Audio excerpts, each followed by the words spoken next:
thanks for being here. And then, I just want to really, the crowd, senior day, our seniors, Zebo's up here. PJ's been awesome to coach, and so is Tyson Acuff. They've been just awesome. I only wish I had longer with them. But I think, we bounced back. We did not, play at Purdue. And for these guys, and they've been taking a lot from me the last few days. I love how they responded. Like, I liked our defense at 67 points in overtime games. So we've figured that out a little bit. We made plays, down the stretch. But the crowd was awesome. 78th straight sellout. The band, the dance team, the cheer, the students that come out, the season ticket holders, just been, awesome. And his energy off the bench today, Jordan, gave us great energy and toughness. We needed to gut it out, and we did. And that's a Minnesota team, the fourth oldest team in the country. We just completed the number one strength of schedule in the Big Ten, so we had the hardest schedule out of 18 teams, and we're able to, get a win tonight here on Senior Day. So proud of our guys, and we got a new season starting here in 15 minutes, but we're going to enjoy these 15 minutes.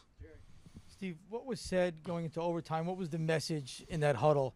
Seemed like a different team came out from what we'd seen in the second. Yeah, I mean, we'd been there before, and I just, this is our league. I don't know, you guys follow the scores, and I don't know if you guys understand that this league that we play in is, as good a league from 1 to, I think Nebraska was on the bubble 2 days ago, and, and he's a heck of a coach, and that's our league. That's our league. You look at other leagues, and the bottom teams are 2 wins and 1 wins, and this isn't this league. It's a monster. Minnesota's good, but we just got in the huddle and said, hey, we just got 5 more minutes. That's what we have to do. And luckily, these guys responded. Great energy, making plays. Zebo was great the whole game. I thought Jeremiah Williams was very vocal, which we need him to, be. And then, Ace got 9 rebounds. Dylan Grant was 5 for 5 playing against Garcia. So everyone, chipped in, and that was what we talked to, 5 more minutes. And sometimes you have to go the hard route, and we certainly had to do that tonight. Minnesota went just 2 for 16 from 3 in this game. Following the Purdue game, what did you see from your team defending the perimeter today? I mean, we didn't make any threes either, I guess. But Minnesota's really good. They had a 4-game winning streak on the road in this league, which is unheard of. I mean, really, really unheard of. And they're very experienced. We were just trying to take away threes, but then, you give up drives when you take away threes. But I thought, we were really locked in at the end of the game defensively and in the overtime, which is a great sign for us. We didn't score like we usually score, but we still figured out a way to win. And stopping them from 3 was one of our things we wanted to do. Dylan hitting some big shots down the stretch, especially in the second half, in overtime. Just your thoughts about some of the big shots that went down. Yeah, I mean, that's what he does, and he called a couple of those plays himself. So I kind of like when he's that engaged and, got downhill, got fouls. They were in some foul trouble. We also played through some foul trouble, but trust him and tried to pick on a couple of the matchups. It's good to have a guy like that can get you some emergency points. Steve, I know you guys still have the Big Ten tournament to go through, but what do you think is the biggest lesson you'll take away from this season?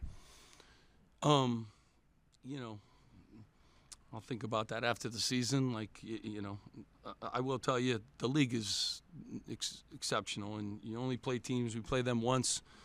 We played Nebraska once at Nebraska. It's a hard league. Sometimes the second go-around is a way where you can teach, in a way that you can make adjustments, and you don't even get that luxury in a league this big with 18 teams. So, you learn a lot from every season. The personality of this team was score points, and trying to get them to change to defend and rebound has been challenging at times. But they've been great to coach. So, but I'll think about those things afterwards. We still have a lot of season left, and we can go. And we're an interesting team going into that tournament.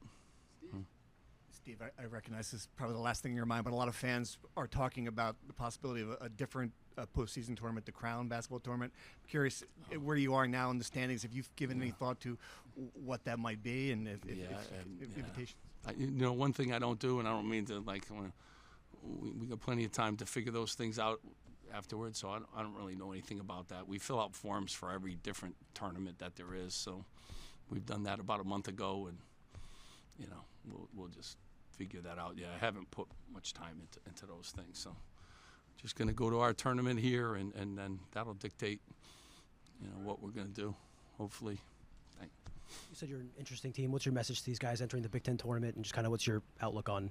I don't know if you got. Well, it's a new season. You have the regular season, now it's postseason. So it's a whole new. Everyone's 0-0, and we got a chance just like everybody else. So you try to get your guys learn from the lessons, and we're going to a neutral site now, and and hopefully we'll travel. I know a lot of people are going out there, so I'm excited about that. And these guys have gotten better. We've, if you throw away the Purdue game down the stretch here, we've played some pretty good basketball, and up for 3 seconds at Michigan, we would be on a really nice little run here going into this thing. So we're excited about that tournament. It's our new season starting, and we'll go from there. Dylan, it looked like you took your time leaving the court after the buzzer. A bunch of kids came up to you. Explain what that was like, walking off and your interactions with people. I mean, one thing for me, I just like to always give back to the community. So, I mean, after game, stuff like that. I don't think it's been the first time I waited after the game, did media, then just went to the little kids and just try to make their day worth it. I mean, they come out here to come watch me and the guys play, so why not go over there for 2 or 3 seconds, just make their day.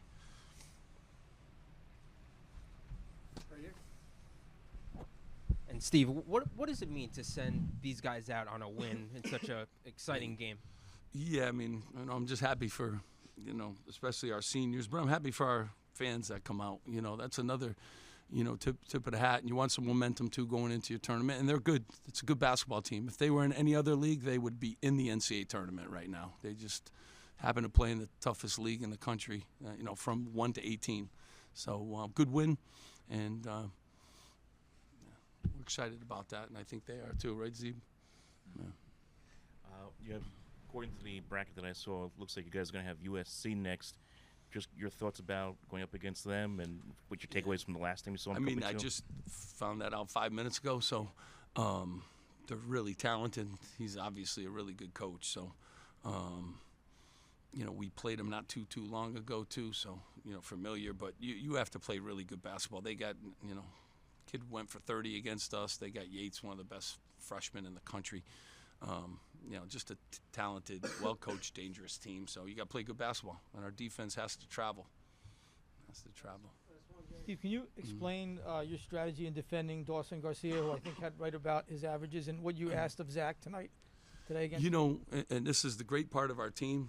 Zach got him, but we put Jeremiah Williams on him for a segment. We put Jordan on him. Dylan Grant got him. So a lot of new bodies, a lot of different people. He's been one of the leading scorers in the league since day one, and he's a 3-level scorer, and he's 6'11" too. So a tough matchup. He's older, but we had bodies, and we just tried to really make his catches difficult. And then when he put it down, we tried to do a good job of surrounding him, and and I thought we did a good job. But 19 points doesn't probably say that. But these guys worked, and he's a talented guy. So I think everyone got a piece of him, and they were all ready. To guard him, and we said that we were Xing things at times, and with our screen coverages, we were doing some different things with him, so we didn't get bad matchups, and we tried to take advantage of the ones we did. But Zebo, I like that matchup from the beginning of the game, and he did a really good job on that end of the floor. And when I watched the tape, his work, Zebo moves his feet and does a heck of a job. To hold him to his average is probably a pretty good thing, because he's dropped 30 on a lot of teams. Thank you, guys. I appreciate you guys being here. Thank you for the year, too. Appreciate it very much.